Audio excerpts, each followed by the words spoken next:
Halo sahabat-sahabat keluarga Pandu, selamat bertemu kembali dalam program Setetes Embun Bagi Jiwa. Renungan kita hari ini diambil dari Yesaya 45 ayat yang pertama sampai 8, menurut terjemahan baru edisi kedua dari Lembaga Alkitab Indonesia. Namun sebelum mendengarkan renungan ini, mari kita berdoa. Terangilah hati kami ya Tuhan saat membaca firman-Mu, dan biarlah Roh Kudus menuntun dan memampukan kami untuk selalu melakukan firman-Mu. Amin. Yesaya 45 ayat 1-8.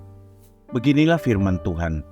Inilah firman-Ku kepada orang yang kurapi, kepada Kores yang tangan kanannya kupegang, supaya aku menundukkan bangsa-bangsa di hadapannya dan melucuti raja-raja, supaya aku membuka pintu-pintu di hadapannya dan supaya pintu-pintu gerbang tidak tinggal tertutup.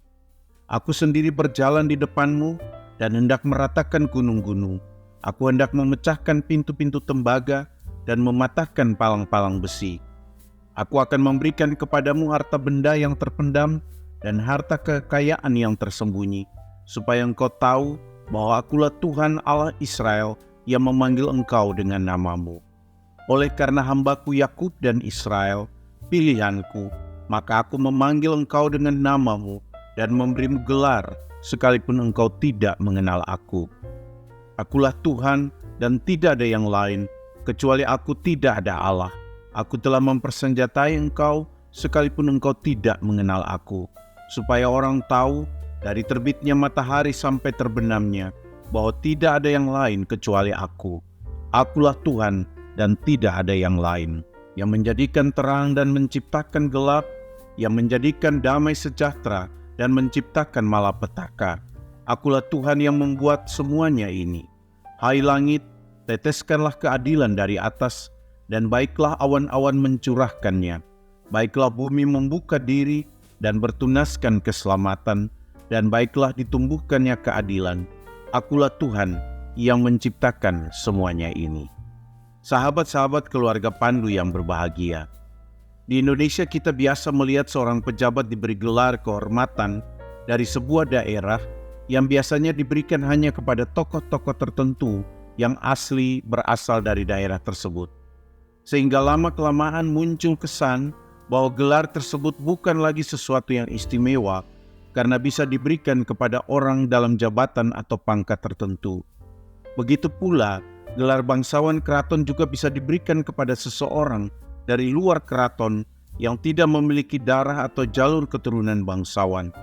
Situasi ini berbeda dengan pemberian gelar oleh Tuhan Allah Israel kepada Kores. Yesaya mengatakan bahwa Tuhan memberi Kores gelar yang diurapi Tuhan.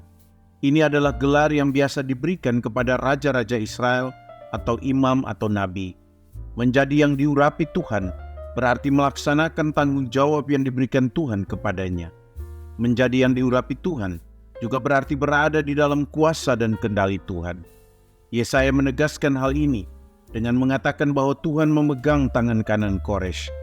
Karena Allah yang menuntun, maka Allah juga akan memuluskan perjalanan Kores dalam menghadapi setiap rintangan dan tantangan. Tuhan bahkan memberkati Kores dengan kekayaan yang diperoleh melalui keberhasilannya menaklukkan pesaing-pesaingnya. Namun Allah tidak memakai Kores untuk kepentingan dirinya dan bangsanya saja. Tuhan ingin Kores ikut ambil bagian dalam mewujudkan rencana Tuhan, Allah Israel, kepada umat pilihannya. Meskipun Kores tidak mengenal Tuhan, Allah Israel, namun Tuhan mau memakainya dan dia juga berada dalam kuasa Tuhan. Ini menunjukkan bahwa Tuhan Allah Israel adalah Tuhan yang kuasanya melampaui kekuasaan para penguasa dunia dan juga kekuasaan para allah lain. Yesaya menyampaikannya dalam sebuah pernyataan tegas.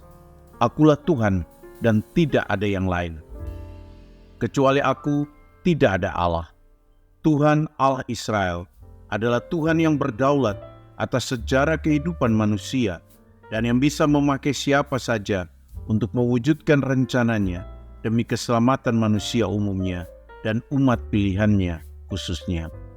Sahabat-sahabat keluarga Pandu yang terkasih, firman Tuhan ini mengingatkan kita bahwa Tuhan bisa menghadirkan pemimpin yang dianggapnya mampu mewujudkan kehendak-Nya. Dia bisa memilih dan memberdayakan para pemimpin tanpa memandang latar belakang atau agama mereka. Pemikiran ini menggarisbawahi gagasan bahwa pemimpin berasal dari Tuhan dan mereka bertanggung jawab kepada Tuhan juga.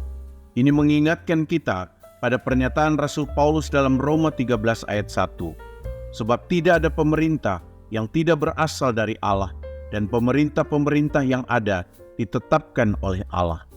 Pemimpin ini tidak harus memimpin dalam bidang pemerintahan atau pemimpin politik saja. Dalam kehidupan bersama ini, ada banyak orang bisa berperan sebagai pemimpin, dan Tuhan menginginkan hal yang baik bagi kehidupan bersama ini. Itu artinya, Tuhan bisa memanggil dan memakai siapa saja untuk bekerja selaras dengan tujuan dan kehendak-Nya.